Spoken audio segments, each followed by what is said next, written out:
figure it out. You're a grown man. You're 30-something years old. You should have everything. He's 37 years old. I mean, that dude's up there. You should have this stuff together by now. I thought Paul was like 30 years old. That's what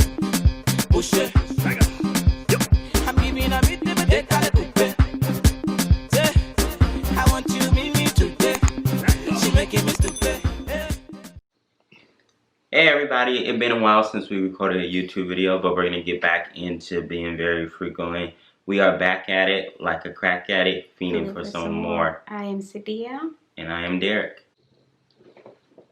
So guys, today we're going to be listing off the couples that we previously talked about. We got Sanjay and Tanya, Andre and Elizabeth, Michael and Angela. Paul and Karin, and Asulu and Kalani. So yeah, those are the couples we discussed in our previous episode. So we have watched all the episodes because we have been so busy. So we just kind of this video is gonna be a little bit longer because we have watched quite a few episodes. So who do you want to talk about first? You go first. Alright, so we're going to talk about our two favorite long-term couples, Michael and Angela. Some crazy people. So Michael is now, he really wants a baby, and this guy got this crazy theory. He wants to have a baby with a woman who's 54 years old. And they also found some settling news that she may have cancer, which is horrible. And Michael is just like, well, you know, if you have cancer, we know you can't have the baby. And, you know, Angela's just angry. She's ready to fight with them and just have a bunch of attitude towards him because she really wants him just to choose her over having the baby. And he's like, no, his mom wants him to have a baby. His mom wants him to marry a younger woman. The mom also barely wanted to accept any other food. She did, but it was just kind of, it's a bunch of red flags pointed towards. He's like, no. Like, I do not want you to be with my son. And Michael, obviously, he's just trying to stick it out. He's trying his hardest to try to make his way over to America. But for them, this has been going on for the last 4 years. Personally, I think he needs to try to find him another American woman. And Angela needs to go ahead and let him go so she can go ahead and focus on her health. Especially if she does have cancer, that back and forward doesn't work really well. Also, too, she seems like she gets really mad at him if he has any female friends. She doesn't want him to work. She's very controlling. It's just no young man needs all that stuff, you know. The dude is close around my age. 31. And like, he's at an age where he needs to really live his life, and he's just too young to be dealing with all that stuff. I mean, the dude is not about to retire, you know. So with those two, I think that their relationship should definitely come to an end. I mean, it's very entertaining for TV, but sometimes you watch this stuff and you just say, man, it's kind of sad because it's the way it plays out. It's entertaining, but it's still sad, though. Alright, the next couple I want to talk about that really is Kalani and Asulu. Those two were very interesting. So, Kalani was getting on Asulu because he is very immature. He acts like a kid. He wants to give money to his family, $1,000. And his family is just crazy, man. They wanted him to take care of. The family wants to be taken care of before his two kids and his wife. On top of that, he works at a freaking ice cream parlor. Like, come on, let's be realistic here. You can't expect somebody to take care of and to have that money. Even when when I was younger, if I helped my mom and dad out, my mom and dad was like, can you give me $50 to $100? Sometimes I would even be able to give that because back in college, I didn't have no money. I know how bad a minimum wage job is, especially about 10 years ago when I worked one. So I understand that. But his family doesn't understand that. They wanted him to take care of him. They wanted him to do all this stuff. It doesn't seem like too many people will hire him because he just seems like he's a little bit out of it half of the time. He seems like he's very slow to what's going around him in the culture. in America, and that's really not his fault. It's just the fact that the dude came straight from village. There was nothing like he got briefed or talked to about on how to deal with American culture. His wife should have went over more on this stuff. His wife wants an American man who will go out, work a job, and stuff like that. And I mean, most of the people from 90 Day Fiance really didn't come from a village. They came from a city.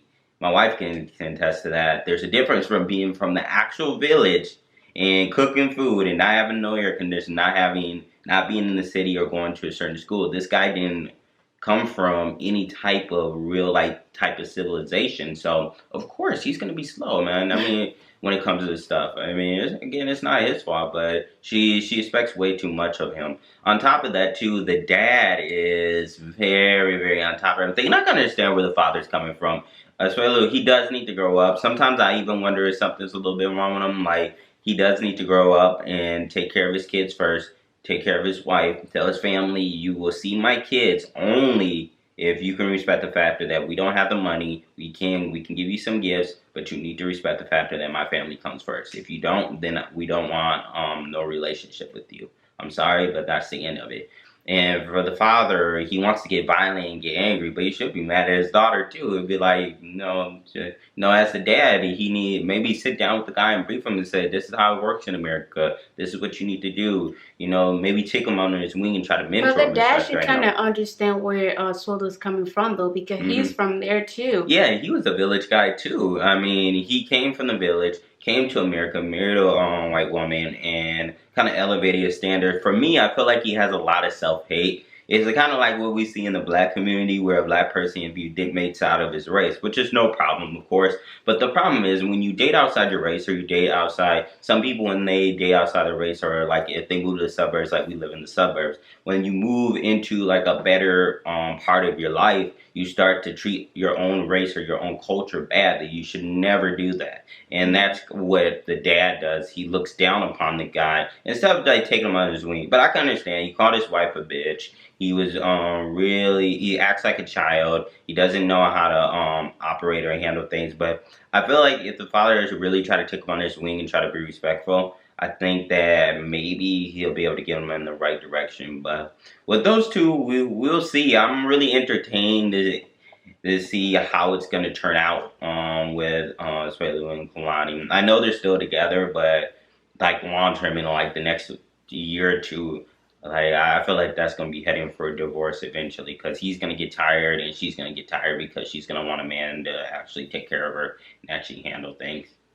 I am going to talk about Elizabeth and Andre. So in the couple episode we have watched, Elizabeth and Andre did ask that Elizabeth asked her dad to pay for sponsor their wedding back in Moldova with Andre family. And so Andre family lives in Moldova and they want to have a second wedding there, so she asked her dad to sponsor the wedding. So at this point they're all getting ready, like packing the stuff, and about to head to Moldova. So Elizabeth's sisters, one is coming, Jen is coming, the rest of the other ones, due to the short notice the guy from Andrea, they won't be coming to Moldova. So it's just Elizabeth, Andrea, her mom, her dad, her brother Charlie, and her sister Jen. They're all heading to Moldova for the wedding.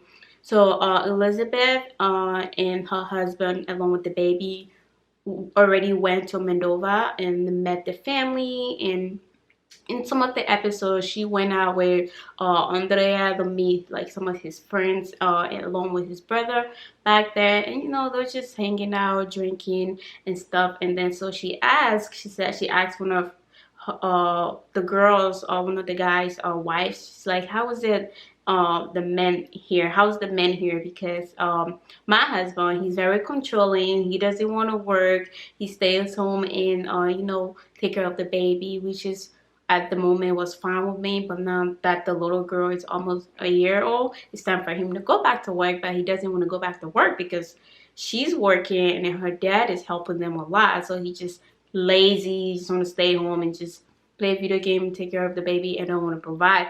And yet, it's still he wants to be like, yes, I'm the man of this house. When I tell you do this, you do this, and you don't say anything. That's not how it works. If you're working, especially in America, if you are working and bringing in l'argent, cash. I made pretty good money and I pay a lot of bills, and I still don't treat my wife like that. I mean, there's a certain level of respect that you show your spouse. I'm like, you don't try to control everything they do. If you're bringing in money, then you have something to say. But if you're not, if you're just being lazy and just want to stay home, yet you want to be the man of this house, hell no, it ain't gonna work for me. No, not this chick right here. But kudos to Elizabeth.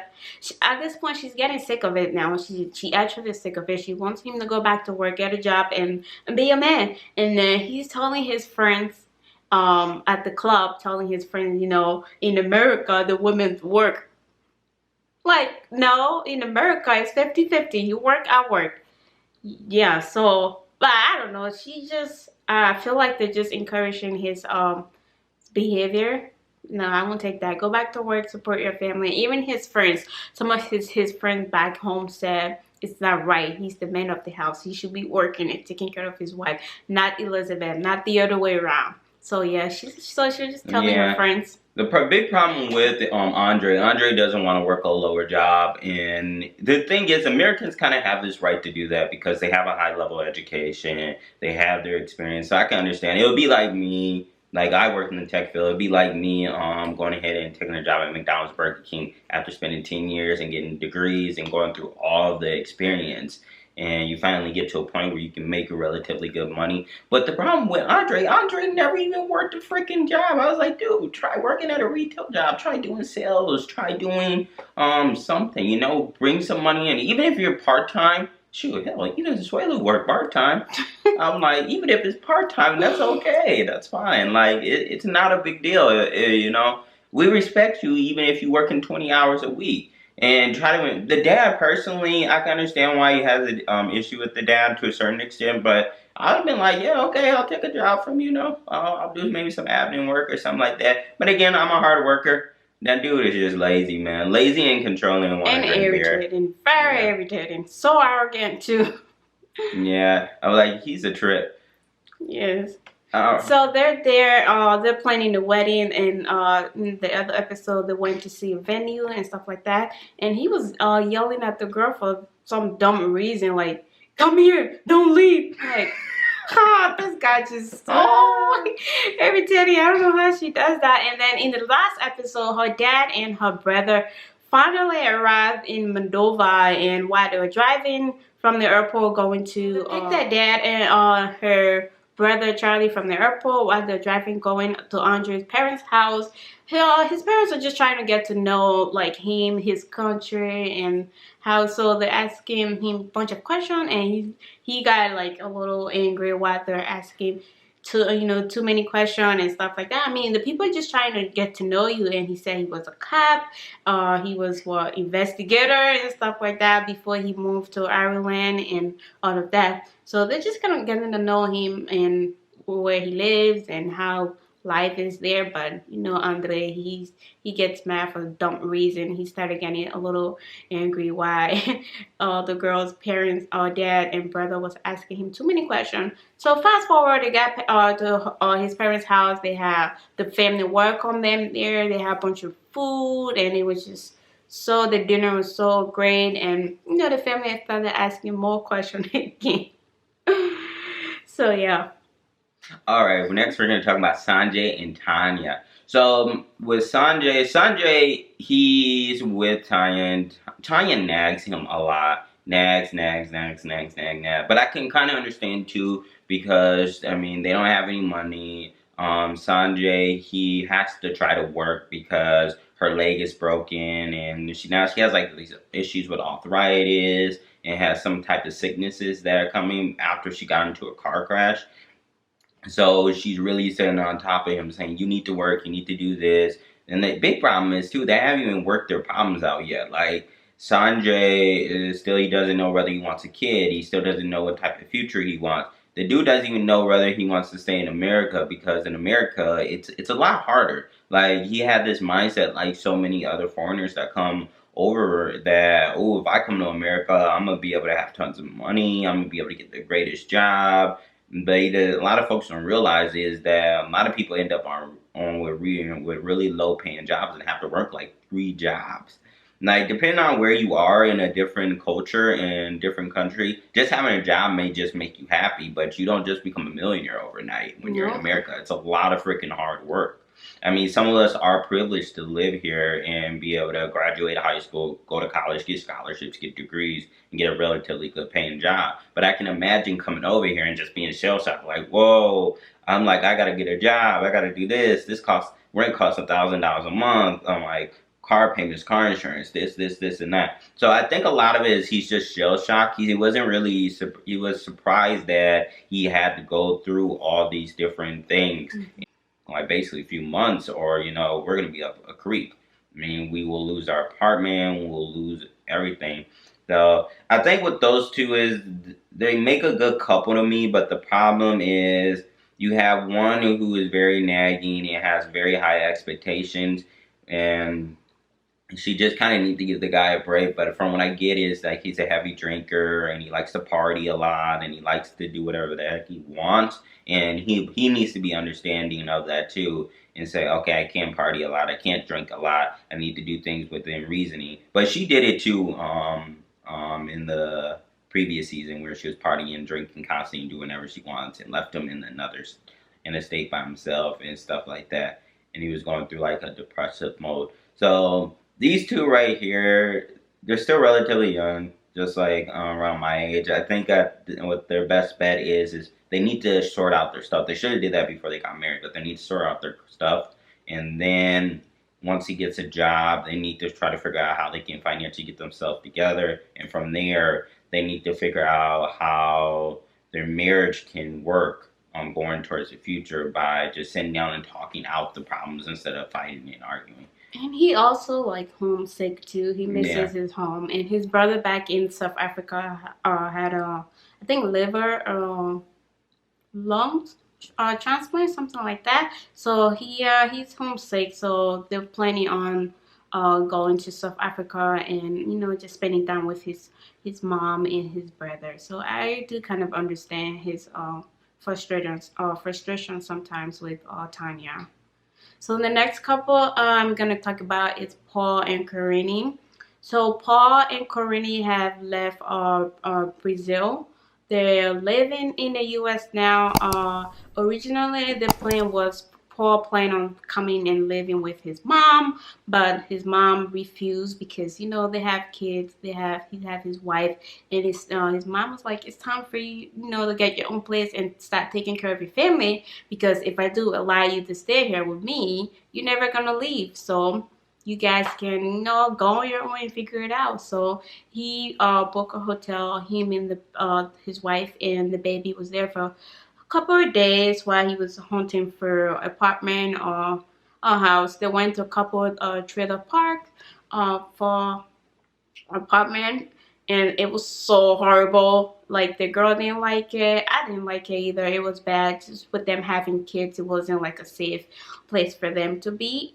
So they kept looking for places until stay, but eventually they found a really nice house in a trailer park. It's still a small house, but it's way better. It's clean and it's safe for the baby. So they're moving and bringing that stuff into the house and just kind of settling in. And Karin agreed to stay there. She likes the place better than the couple wants the they look at. So they're having like few issues, problem like usual, always arguing and so Paul, in the previous episodes, Paul called his mom to meet up with his mom at a pet store, and they have 2 dogs, and Paul don't even have money to feed his dog. Can you imagine having a baby and a wife? So he asked his mom to to assist him with buying food and toys for the dogs, and I even start laughing about that, because it's like, well, you try to buy dog toy? Man, you better get that dog a bone. I'm gonna eat on some chicken and throw that dog a bone. He give it a bone. It was like, boy, you better go ahead and buy you some stuff for that baby. Oh, man. So his mom was like, Paul, you don't even have money to take care of kids. Yeah, you don't have money to take care of your dog. How are you gonna take care of your wife and your baby? I'm like, well, I'm trying to get a job, but nobody wants to hire me. Every time I put in my application, they just deny me because of my record and stuff, my background. So yeah, nobody's want to hire him at this point, and I just kind of feel bad for him, though. I don't know. I feel like he's trying his best, but due to his record, he can't get a job. And yeah, he has a felony on larceny from 10 years ago, and yeah, he definitely anybody place he applies for, they just say no. No. And he just got him a studio house too. I'm thinking I'll buy one of those, man, and rent them out. That'd be some good money there. It's actually a really cheap house though. Like, I think it's like $20,000 for the house, and then it's like $300 or $400 a month. So yeah, it's a beautiful house. It looks just like a small apartment. It does, but how is he gonna afford to pay that when he don't even have a job? And a girl can work right now because she doesn't have a work permit. She's new to the U.S. How are they gonna take Uber, Lyft, DoorDash. I mean, if it's mom, that would be one time I'll ask my mom and be like, hey, can you give me a few $1,000s to get this car up and running, and maybe do that until the mom seems like she don't want to even help anymore because she spent a lot of money on that dude and his family. So the lady is, I don't blame her. She's like, at this point, I don't want to help you. You and your family should. I was like, I thought maybe even he was in his late 20s like me, like 28. But like I didn't realize he was almost 40 years old. I was like, dang, dude, you ain't even that far from my mom and dad's age, and you up here not even wanting to get a job. I'm like, what's going on here? What's going on? But I think it's just because it's criminal past more than anything. That really makes a difference. The reason why I say, man, people getting in trouble. You know, you have to try to get your life back. We got one last couple for you here. It's gonna be Larissa, Colt, and Eric and Jess. So now we just kind of got with all four of them. It's just one big drama. From what I read recently, it looks like Larissa and Jess are actually friends now, and I know the relationship didn't work out because Jess is dating Larissa's friend. They actually became very, very close afterwards. And I don't really know what's going on with Eric, but I think she's with him now. But if you look at the current episode, he talked really badly about Eric. Eric talked really bad about Larissa and said that like all the things she loves sexually, like how horrible, she's a terrible human being. He said all this stuff to his parents, and now the parents don't like her, the friends don't like her, and Larissa did it too. And then she threatened to call the cops again on him. It's just it's a huge mess. She wants to go back to that guy. I don't understand why she keeps trying to call cops on people when she's the one that, like, her status in America is unstable. Yet and still this girl will be like, oh, I'm gonna call the cop. Like, go ahead, call the cop. Call the cop. I'm a citizen. I don't care. They ain't gonna deport me. You're the one. On the other hand, you should be worried about the cops because they can deport you anytime. And you be threatening people to call cops, like, girl. I don't know if she necessarily loves Eric. I think Eric knows a lot about her situation, almost like Colt does. And whenever guys find out, they can just watch 90 Day Fiance or just go on YouTube and they'll know in 2 minutes who Larissa is and say, oh no. Maybe they want to be with her sexually, but like be with her on a mental level and a physical level. It's just not going to happen for a lot of men. So I feel like while at this point she feels that he's the best case. But from looking at it, it seems like Eric is kind of a little bit immature on how he handles some of the situation. But again, you're dealing with Larissa, who's pretty psycho. So those two together, that's just a nightmare. I'm going to jump over to talking about Jess, Colt, and Debbie, his mom. That's a crap show right there because Debbie is like, the whole entire time she tried to ruin the relationship. On top of that, she wants Colt to be with his best friend, but for some whatever reason, Colt started to be with her, but it just didn't work out. Colt has this best friend that he's been talking to, and they've been very close and helped each other get through their breakups. But the problem is that Debbie is like going ahead and so worried about him being with a Brazilian woman that is causing trouble. Personally, I think she was a lot better than Larissa, the girl Jess. A lot more respectful, asking her how she's doing, gave her gifts when she came to her family's place, and just really trying with the mom. And her mom, she's just going ahead and going back and think, oh, I hate Brazilians now because of Larissa, or because she was worried. I guess she's worried about Colt getting married again. But again, man, you're a grown man. I understand you're worried about your son, but the girl's not even rude or disrespectful. You know, give the girl a few months to really say, okay, no. But she was respectful most of the time, from what I can see. She kept on poking at the girl. Of course, she eventually said, "Fuck you," and got mad. But it's like, you keep on messing with somebody and bothering them, and they're not gonna sit there and just be like, okay. Eventually, they're gonna strike back, and that's basically what happened there. Is that she just got tired and they just started arguing a little bit. What Colt is, I think, in the future with his relationships, he needs to try to set his mom down and tell her, like, look, I need you to take a step back. Yeah, you need to take a step back. You should never brought her on a trip to Brazil. Like that was Oh my God! What? So he's going on a trip to meet his girlfriend. Why would you bring your mama with you? Let her stay in the U.S. What is she gonna do in Brazil? And then he got a one room hotel room for the three of them. That was like a really bad idea too. The whole situation was horrible. Knowing how his mom is, I would have been like, Mom, you're staying in America. I will contact you when I'm coming back. You will meet her on your own times or through FaceTime or something like that. And like with his mom, he has to set up guidelines and bridges before she can meet any woman he's talking to, because it's too over the top. I mean, unfortunately, until Colt really puts his foot down, it's gonna be like that for a very, very long time. Yeah. I'm like, they called him a baby man because he just doesn't wanna. Baby man. He got so bad. He's like, I pay my bills. I'm working. I pay my this and this. No, yeah, you can pay your bills and all the stuff, but you still a baby man. Mama's boy. Yeah, he's a little bit over the top though. But for today, guys, that is all of our couples. We will try to stay a lot more on top of it. We'll be releasing more content. I'm also going to be doing some content on mental health and weight loss and just health in general. Things I've been doing with my personal life. So you guys going to be seeing him like by himself a lot because school is about to start. For me, I'm going to be super busy. So I'm going to show up once in a while. It's not going to be on a regular basis, but he's going to be here like on this channel a lot. Just letting you guys know that I'm gonna be gone for a while when school starts. All right, guys. Peace. Bye. Toodles. Let go.